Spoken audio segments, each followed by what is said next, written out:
Iran का Israel पर फिर से बड़ा वार हुआ है, मिसाइलों की बारिश हुई है, जायनी रिजीम को हिलाकर रख दिया है। और यही नहीं, ईरान के इस नए मिसाइल हमले में इस्राएली प्राइम मिनिस्टर बेंजामिन नेतन्याहू के आवास पे हमला किया गया, जिसके बाद बेंजामिन बॉम्ब शेल्टर में पनाह लिए हुए है, क्योंकि केवल कुछ ही घंटों में ईरान ने इजराइल पे मिसाइल की बारिश कर दी है। लेकिन उससे पहले इस्राइल अपने भविष्य को बचाने की वजूद की लड़ाई लड़ रहा है। क्या ईरान इजराइल युद्ध में दूसरे विश्व युद्ध की शुरुआत हो चुकी है? क्योंकि जो तस्वीरें इजराइल से सामने आती रही है, उसे देखने के बाद किसी का भी दिल कांप उठेगा। ईरान ने इजराइल में तबाही का मंजर बना दिया है।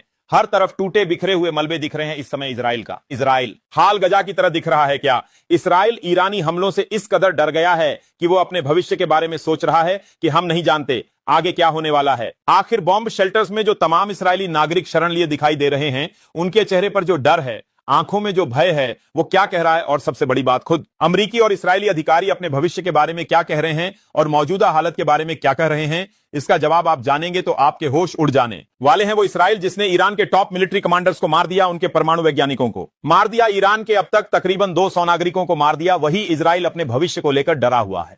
इस बात से आप साफ अंदाजा लगा सकते हैं इस समय इजराइल में कैसे माहौल है।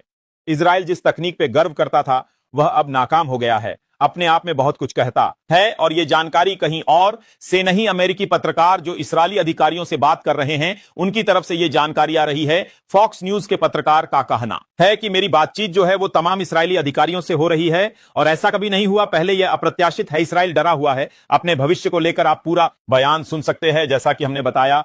आप इन तस्वीरों में देख सकते हैं, बॉम्ब शेल्टर्स में तमाम इस्राएली नागरिक यहां पर दिखाई दे रहे। खौफ पसरा हुआ है। इस वक्त तक ईरान ने इस्राएल पर 6 बड़े हमले किए हैं, और इन 6 बड़े हमलों में इस्राएल की नींव डगमगा गई है बुरी तरह से, और वो लगातार अमेरिका की तरफ देख रहा है। उसकी आखिरी उम्मीद यही है कि अमेरिका उसकी मदद करेगा ईरान के खिलाफ, मगर हालात लगातार पेचीदा होते जा रहे हैं। इस्राएल ने एक ऐसे ऑयल फील्ड पर हमला कर दिया है जिस पर संयुक्त मालिकाना हक ईरान और कतर का है, वो कतर जो अमेरिका का सहयोगी है। फॉक्स के पत्रकार ये भी कह रहे हैं कि इस्राएली कह रहे हैं कि आने वाले दिनों में हमले बढ़ेंगे लगातार, और इस्राएल अमेरिका की तरफ देखेगा। और जो 6 बड़े हमले हुए हैं, उससे इस्राएल बुरी तरह से हिल चुका है। एक बार फिर दुनिया इस बात की चर्चा कर रहा है कि ईरान अपने परमाणु बम के कितने करीब है। इसकी चर्चा हम आगे करेंगे कि इस वक्त इस्राएल में क्या माहौल है। आप एक एक करके अपनी स्क्रीन पर देख सकते हैं।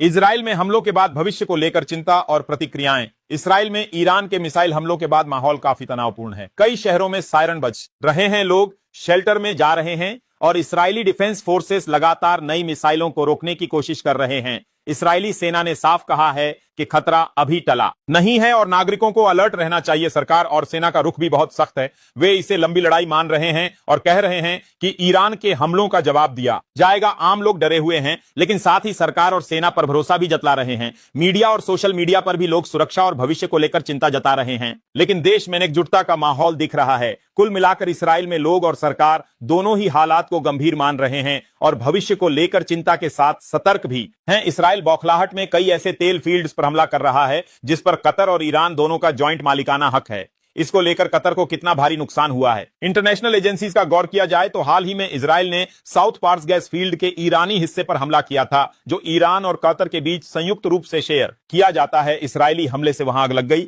और ईरान को अपने गैस प्रोडक्शन आंशिक रूप से रोकना पड़ा। ऐसी कोई खबर नहीं आई है कि कतर वाले हिस्से, जिसे नॉर्थ फील्ड कहते हैं, पर हमला हुआ है। सिर्फ ईरानी हिस्से को निशाना बनाया गया। यह पहली बार है जब इस्राएल ने दोनों देशों के बीच शेयर की गई इतनी बड़ी एनर्जी संपत्ति पर हमला किया है। लेकिन इस हमले से सिर्फ ईरान की सुविधाएं प्रभावित हुई हैं, कतर की नहीं। मगर हकीकत यह है कि अभी तो मान लिया जाए कतर वाले हिस्से को असर नहीं पड़ा है, मगर जब यह जंग और भी गंभीर हो जाएगी और अगर ईरान के पक्ष में रूस और चीन सामने उभर कर आ जाते हैं, तो इस बात को नजरअंदाज नहीं किया जा सकता है कि इस्राएल बौखलाहट में कई ऐसे कदम उठाएगा जिसका अमेरिकी हितों पर भी असर पड़े। यही वजह है कि अमेरिका उसका साथ नहीं दे रहा है। यही वजह है कि इस्राएल अपने भविष्य को लेकर चिंतित है। यही वजह है कि फॉक्स न्यूज के पत्रकार कह रहे हैं कि पहली बार इस्राएल अपने भविष्य को लेकर डरा हुआ है, बावजूद इसके कि इस वक्त सबसे ज्यादा नुकसान इस जंग में ईरान का हुआ है। अब आखिरी सवाल आप लोगों से, क्या ईरान इस महायुद्ध को जीत पाएगा? कमेंट में जरूर बताएं।